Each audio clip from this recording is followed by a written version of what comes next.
Bienvenidos una vez más al taller. Les habla Juan Luis Rendón y con Ernesto García tendremos el gusto de seguir conversando acerca de la escuela, de la pedagogía y de sus retos.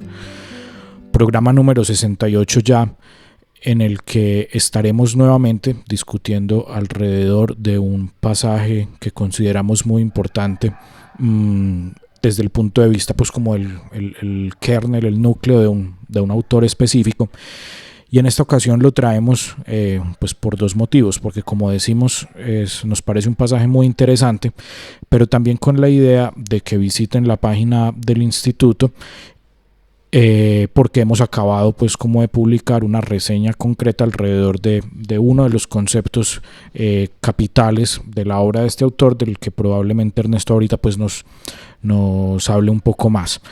En esta ocasión entonces empiezo también por invitarlos a dejar el me gusta, a suscribirse, a pausarlo un segundo y compartir de pronto con alguien más que pueda disfrutar de esta conversación, porque la idea es que esta comunidad se siga afianzando alrededor como de los diferentes medios de difusión que tenemos y alrededor de los diferentes espacios de conversación que hemos podido cultivar. Hoy en día el instituto ya tiene espacios, tiene nichos para la conversación, por lo menos en 6 instituciones educativas de Antioquia, y esperamos que sean muchas más en las que podamos seguir propiciando el debate crítico alrededor pues como de la pedagogía. Entonces, sin más preámbulo que reiterar pues las invitaciones que ya hice, te saludo Ernesto con el pasaje que quiero que leamos hoy, pues o que conversemos hoy.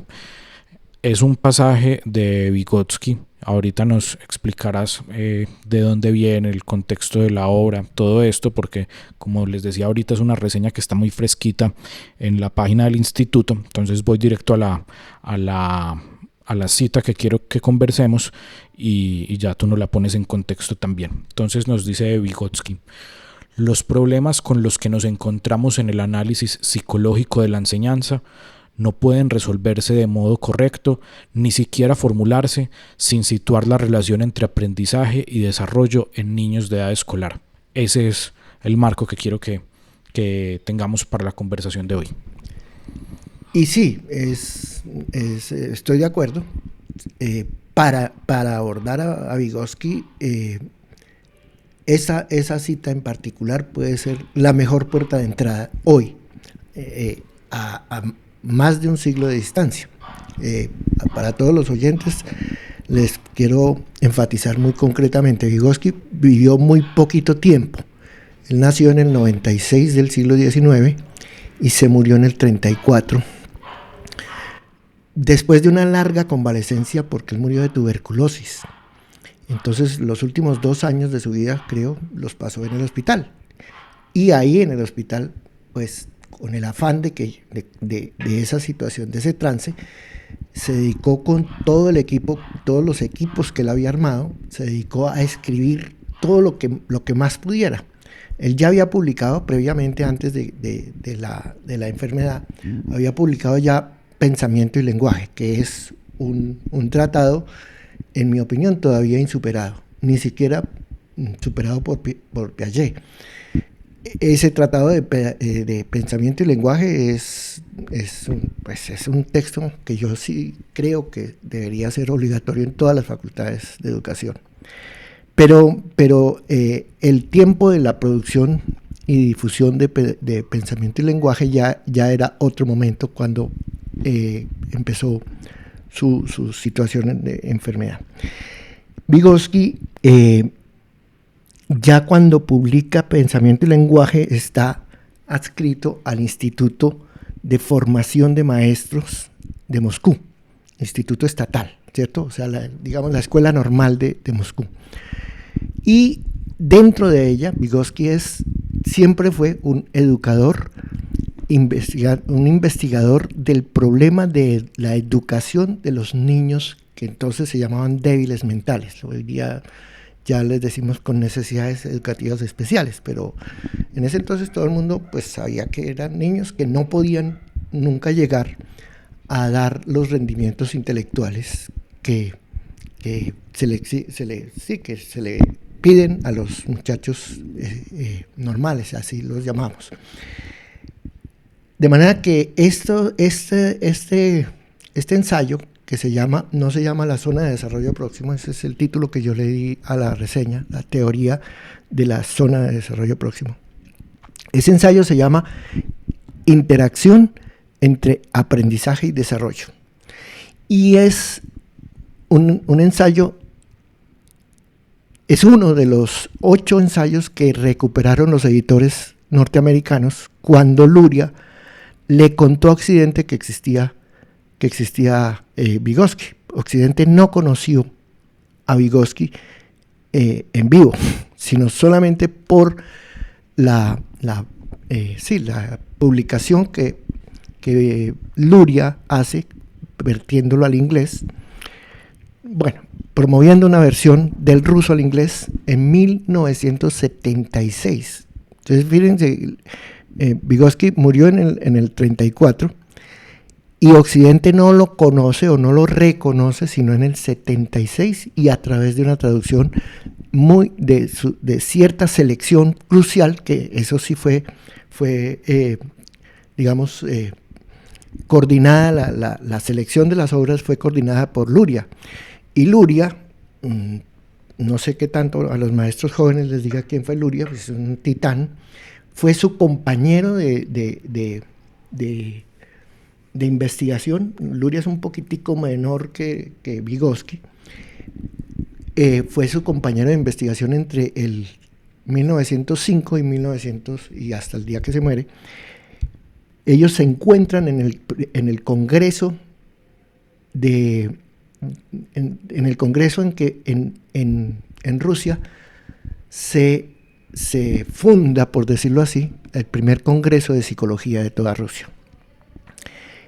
Y desde entonces hacen par para disputar el concepto de cientificidad con Pavlov, nada menos. Y esa es su tarea. Y el pensamiento y lenguaje, por ejemplo, está escrito en clave de no señor. Las cosas del cerebro, como las está enseñando Pavlov, que es un neurólogo, son importantes, son decisivas, pero hay algo más. Ernesto, pero entonces permítame que lo interrumpa un segundo. A diferencia de la semana pasada en la cual pues que usted tenía como cierta resistencia para afirmar que Claparède era en primera instancia pedagogo y nos ponía todo el tiempo, pues recuerde que él es en primer lugar médico. Con Vygotsky entonces sí estamos... Es exactamente el contrario. Exacto, sí estamos en presencia de un pedagogo natural, por así decirlo. Es un pedagogo que en Occidente lo reclasificaron como psicólogo. Pero yo en mi primera lectura, hace muchos años, recién llegado, porque la versión en inglés es del 76, pero la primera versión de esa versión en el castellano es del 79.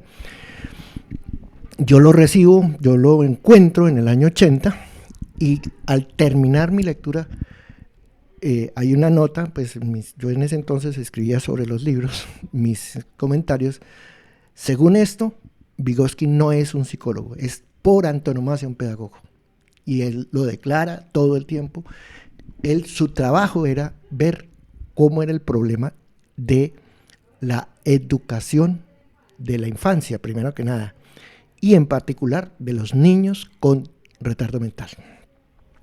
Y a eso se dedicó, y eso fue su trabajo de lo último. Él, fíjate, digo que es inverso, porque justamente cuando se dedica a lo de los niños, decide, ya siendo reconocido, ya habiendo publicado Pensamiento y Lenguaje, decide empezar a estudiar medicina. Pero en ese sentido, porque ahí hay una clara lo que los soviéticos luego llaman metodología, la metodología para investigar el funcionamiento normal del cerebro. No podemos sino investigarlo cuando falla, porque no podemos en vivo ver cómo funciona un cerebro. Claro, porque lo que iba a decir es que llama la atención de este pasaje. El método fisiopatológico, dicen los soviéticos. Lo que llama la atención de ese pasaje. De este pasaje justamente es que pareciera puesto en una clave muy de la medicina, porque me está buscando una relación entre un proceso estrictamente biológico, que es el desarrollo, y el aprendizaje. y en clave pedagogía. ¿Por qué ese pasaje es tan representativo de esta polémica? ¿Vygotsky es pedagogo o es psicólogo? Y fíjate, la primera frase dice, lo primero que hay que hacer para abordar la psicología de la enseñanza, fíjate bien, la psicología de la enseñanza es tomar posición sobre la relación entre desarrollo y aprendizaje.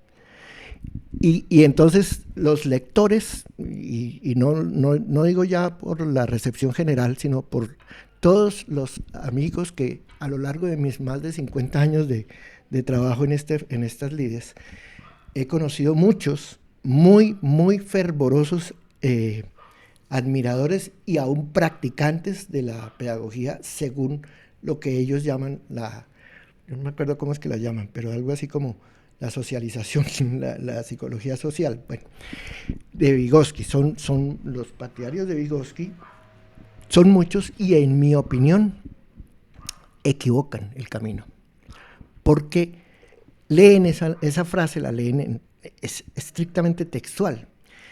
Y yo por mi parte, desde hace muchos años, no al principio, la primera vez que yo leí a Vygotsky no entendí la profundidad de lo que él estaba haciendo. No tenía suficientes elementos experienciales en mí para poder darle el calibre de esa herencia teórica que nos dejó a través de Luria en esos escritos. Ese libro se llama Los procesos superiores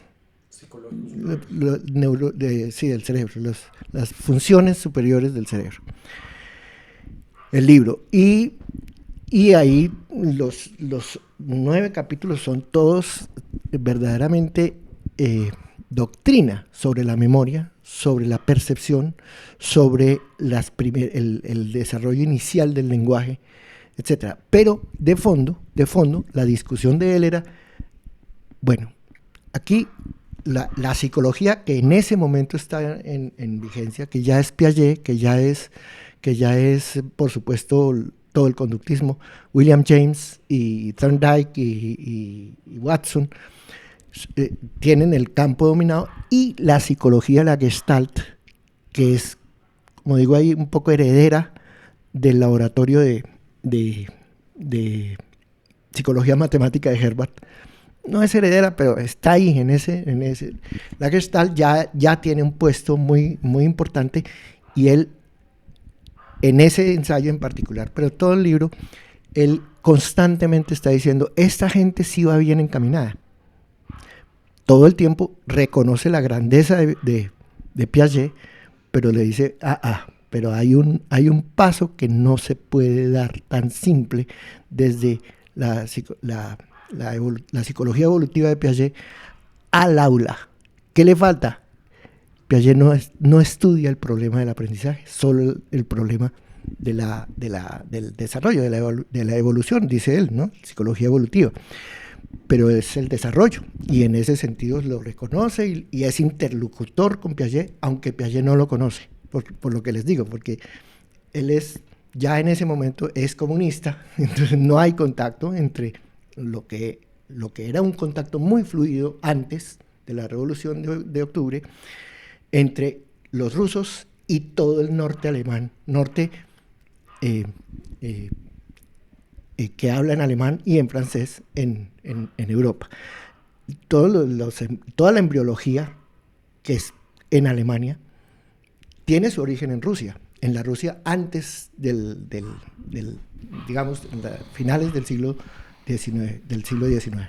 Que permítame, Ernesto, le hago una pregunta ahí que me despierta una curiosidad, y es que efectivamente en Vygotsky yo he notado que hay pues digamos, la interacción con los otros, sean adultos, sean niños, es fundamental en toda la teoría de Vygotsky, y ahora que lo pienso no estoy tan seguro si también eso puede ser una diferencia con Piaget, porque total, siento que en Piaget no juega la interacción con el otro. Es una diferencia total, pero en mi opinión es una diferencia que nosotros los occidentales nunca hemos apreciado como debe ser, y es por eso que en esta última versión, porque esa reseña de ese texto acerca del desarrollo, de la interacción entre desarrollo y aprendizaje, esa reseña la tengo hecha en muchos años.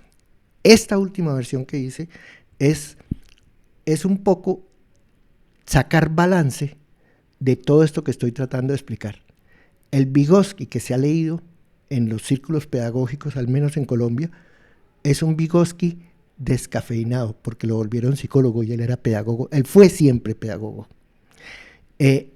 Y en particular con esa frase, con esa sentencia que esa es la primera afirmación de ese texto que se llama interacción entre desarrollo y aprendizaje, que es un reporte de una investigación de laboratorio, en donde él está discutiendo con el mainstream de la psicología de ese momento, que la psicología o era conductista y entonces desdeñaba el desarrollo y todo era entrenamiento. Pues ellos al aprendizaje lo llaman, al entrenamiento le dieron el nombre de aprendizaje, y estaba el otro extremo, todo es desarrollo y el aprendizaje es un subproducto que ojalá vaya armónico con las pautas del desarrollo. Y ese es lo que él en ese ensayo, que es, insisto, no es un ensayo teórico, es informe de laboratorio, de su experimentación. Y empieza diciendo, si queremos que lo que reclamaba Claparet, ¿sí? Y es que si queremos que la pedagogía se vuelva ciencia, hay que tomar posición sobre la relación entre desarrollo y aprendizaje. Hasta en el momento en que él está haciendo la investigación, el mainstream cree o que el aprendizaje es autónomo totalmente, o que el desarrollo es el que marca la pauta y el aprendizaje resulta siendo más o menos un subproducto. De ahí es que sale, por ejemplo, que Piaget y los piagetianos, Piaget no, pero los piagetianos siempre nos dijeron que el maestro lo que tenía que ser es un acompañante del desarrollo. Fíjense que ahí desaparece el concepto de aprendizaje. Y él dice, no señor, lo primero que hay que hacer es ver eso. Y en su tesis, antes de concentrarse en su concepto original de zona de desarrollo próximo, antes de eso, él dice, nuestras investigaciones nos enseñan que es al revés, que el aprendizaje le marca la pauta al desarrollo. Y entonces venga que el debate es largo, pero se murió. y lo que ocurrió después, por lo menos en lo que a mí respecta, es que mientras tanto, los biólogos y los neurofisiólogos sí desarrollaron poderosamente toda la teoría de la embriología. Hoy día, pues ya, en ese entonces todavía no se sabía bien cómo eran los principios de la herencia. Entonces, para Freud, Freud ya empieza a hablar de neuronas, pero todavía no de genes, y menos aún de ADN y de del mensajero, ¿cómo es que se llama? ARN. ARN, ¿sí? Entonces, como digo, esta reseña que quedó publicada ya en la página del instituto está hecha justamente en el contexto del proyecto de la institución educativa Josefina Muñoz González, que se llama Riesgos y Desafíos Psicopedagógicos de la Iniciación Lectora, con niños de transición. Entonces, es crucial en ese punto especial.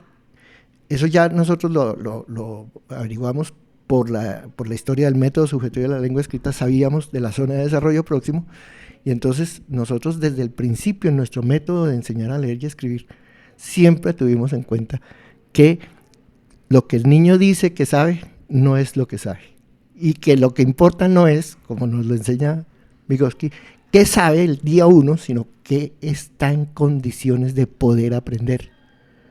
Y el aprendizaje, esto sí es ya, eso todavía no lo he publicado en ninguna parte, pero ya lo tengo ahí, el aprendizaje es un asunto de la neurofisiología, no es un asunto de la pedagogía. Entonces mis colegas, cuando les cuento eso, entonces, ¿cuáles son las relaciones entre enseñanza y aprendizaje?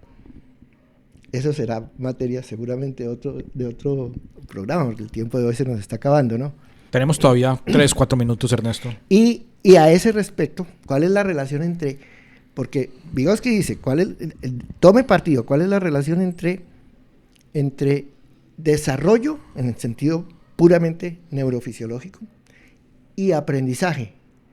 Él todavía no lo dice en el sentido puramente neurofisiológico, pero esa fue su investigación de laboratorio. En el campo lo que estaba viendo era eso, cómo funciona el cerebro del niño retardado, que, claro, sabemos, el desarrollo está alterado. Y entonces, venga, ¿qué podemos replicar? Y entonces eso.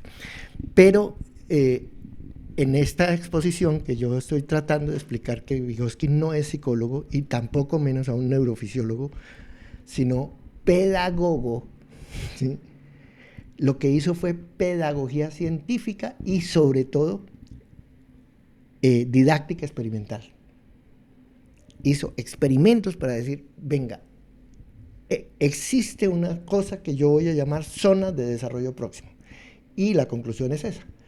Muchachos, maestros, usted cuando reciba a un niño en aula, pues lo recibe en un estado de desarrollo real. Y puede estar más infantil o menos infantil, más desarrollado o menos desarrollado. Pero lo que a usted como maestro le importa no es qué nivel tiene alcanzado, sino cuál puede alcanzar. Y esa distancia entre el desarrollo real y el desarrollo potencial él la llamó zona de desarrollo próximo. Y es ahí donde dice la cooperación epigenética con los compañeros de aula y con el maestro es la que va a determinar qué tan rápido los sujetos, los alumnos, van a transitar esa distancia del desarrollo actual al desarrollo potencial en el curso del año. A ver si entendí. Pero entonces la interpelación que me hacían es, bueno, pero entonces también habría que definir cuál es la relación entre enseñanza y aprendizaje. Y lo dejo ahí picando. Ninguna, mentiras. sino que Dewey, en Democracia y Educación 1915, fíjense todo ese tiempo, ese es el tiempo en que todo esto está en discusión, desde el punto de vista de hacer de la pedagogía una ciencia y de la didáctica una tecnología científicamente fundamentada, ¿sí? O sea, una ingeniería, ¿sí?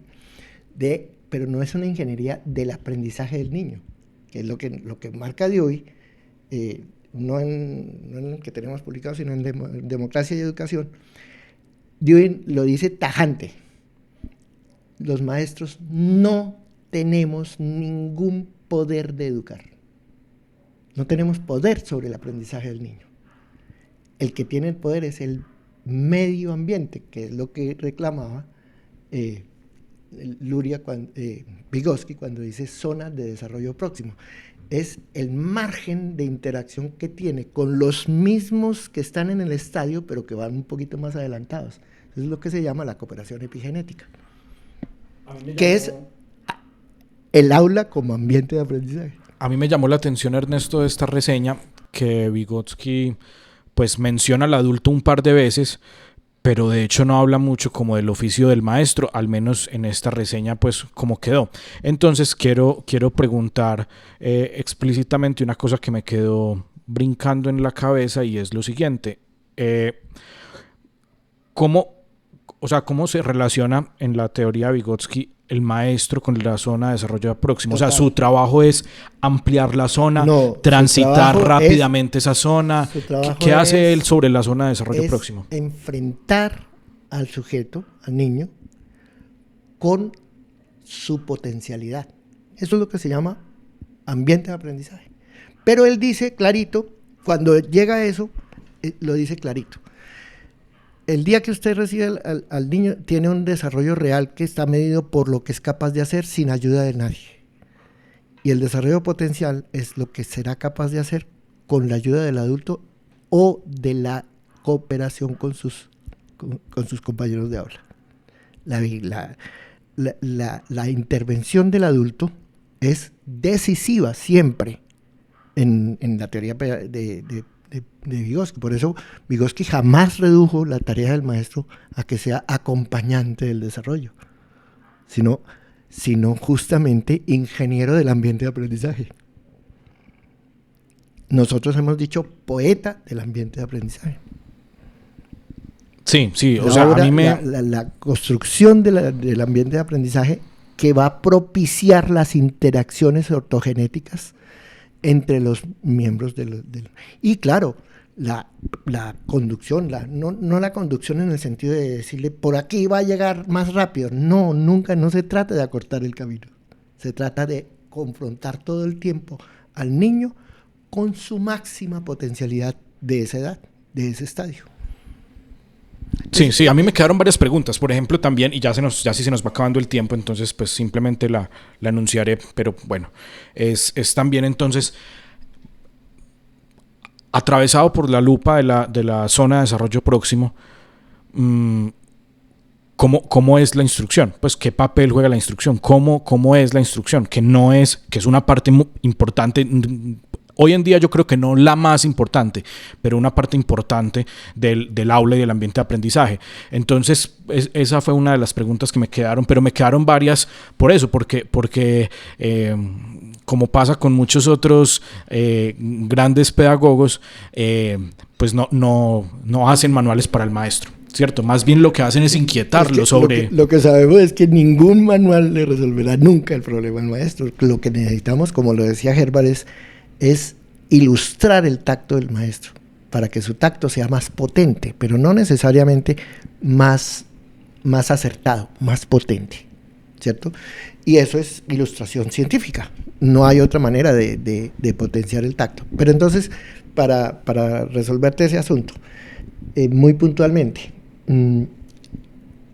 desde la entrada en vigencia de la invasión de los piagetianos, no de Piaget, de los piagetianos en las aulas nuestras, que se habla de constructivismo, la burocracia local, que no es solo la de aquí, ha estado con el cuento de las competencias y de los estándares y fíjate que en el ministerio la última versión de los burócratas es los derechos básicos de aprendizaje. Claro, pero no, los curriculares, ¿cómo es? Las pautas curriculares están dadas en grupos de grados. Eso se llama un estadio epigenético del desarrollo. Y eso es lo que los maestros sí tenemos que tener en cuenta. El estándar de desarrollo no es un objetivo de aprendizaje, es un criterio de aprendizaje potencial que guía nuestra tarea diaria en el aula. Bueno, Ernesto, no, se nos termina el espacio que resultó muy poderoso para antojar a nuestros oyentes de ir a visitar el sitio del instituto en el que está la reseña. Aquí en la descripción está el enlace al sitio del instituto y les agradecemos a todos pues quienes nos han hecho llegar sus comentarios en los últimos días. Hemos recibido algunos muy interesantes. Esa seguidilla de programas que tuvimos, 2, 3, sobre digamos, ¿cómo se dirá? Pues, pero digamos, el fenómeno antropológico o la configuración antropológica actual de la infancia, por ejemplo, suscitó muchísima conversación entre nuestros oyentes. Entonces, les agradecemos a todos y una vez más también a Cocultura. Y nos despedimos entonces otro martes y los esperamos en una nueva semana, la próxima semana, con un nuevo pasaje para pensar.